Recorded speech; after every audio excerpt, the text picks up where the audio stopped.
Salut les amis, c'est Gibril Badji, petite vidéo en voiture, sous la pluie. Le temps c'est la misère, mais bon, c'est pas grave, on bosse quand même, il faut y aller. Et petite vidéo aujourd'hui, rapide en voiture, comme on aime bien faire de temps en temps, au niveau de l'investissement à plusieurs ou tout seul.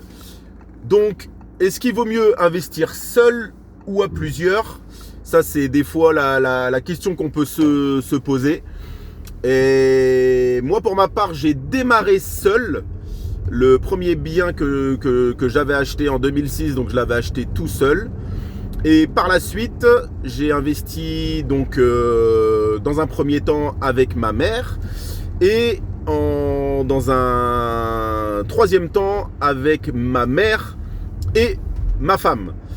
Donc voilà, clairement, le conseil que je peux vous donner, c'est de démarrer seul.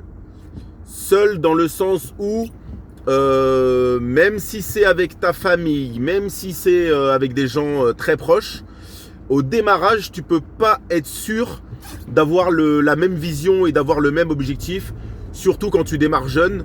Comme moi, tu démarres quand tu as une vingtaine d'années. Ton frère ou ta sœur, tu sais pas trop comment ils pourront penser quand ils auront 30 ans. Si les deux ça match dès le début, bon bah là c'est banco. Si vraiment tu sens que y a quelqu'un de ta famille qui est dans avec la même vision que toi, tu fonces. Et là à deux, forcément quand on est plusieurs, on est plus fort. Mais moi voilà, moi j'ai démarré seul, c'était pas mal. Et surtout, le fait de le faire tout seul au démarrage, une fois que tu commences à le faire avec d'autres personnes, eh ben, elles ont confiance en toi parce qu'elles t'ont vu faire et en gros, bah, t'es crédible.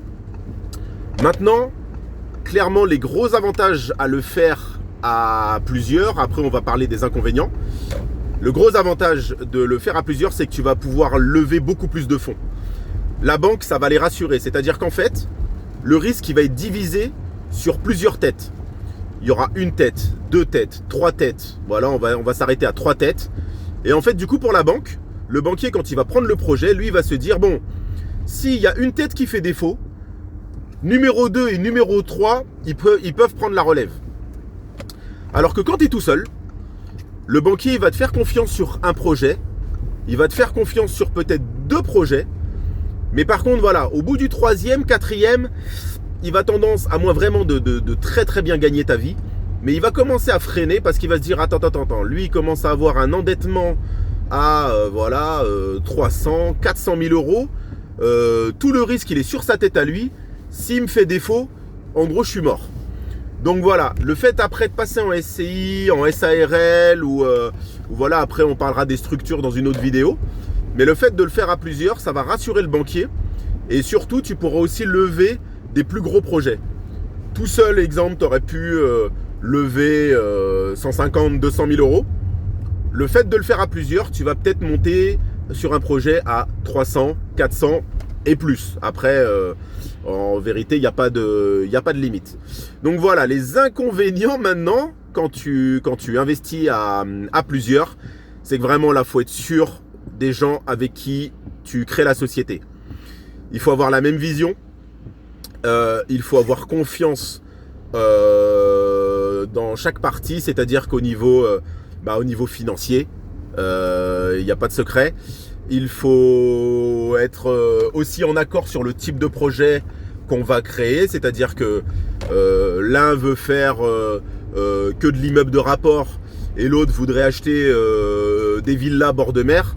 Bon bah voilà, au bout d'un moment, faut vraiment être d'accord sur le type de projet à acheter et que tout le monde soit, en gros, avoir la même vision. Il faut aussi faire attention à comment va se passer la transition quand le patrimoine va grossir. C'est-à-dire que à un moment donné, chacun a des conjoints, chacun a, imaginons que ce soit deux frères. Des fois, il faut faire attention aux pièces rapportées. Donc, il ne faut pas que les conjoints qui n'ont pas de part dans la société, mais s'il y a un mariage et s'il y a des choses comme ça, il faut faire attention quand même aux pièces rapportées parce qu'en général, c'est peut-être elles qui vont faire vriller l'association alors que tout se passait bien. Et donc voilà, ça peut créer des problèmes par la suite. Quand il y a de l'argent en jeu, voilà, hein, des fois les cerveaux ils peuvent vite tourner et ça peut vite faire tourner les têtes.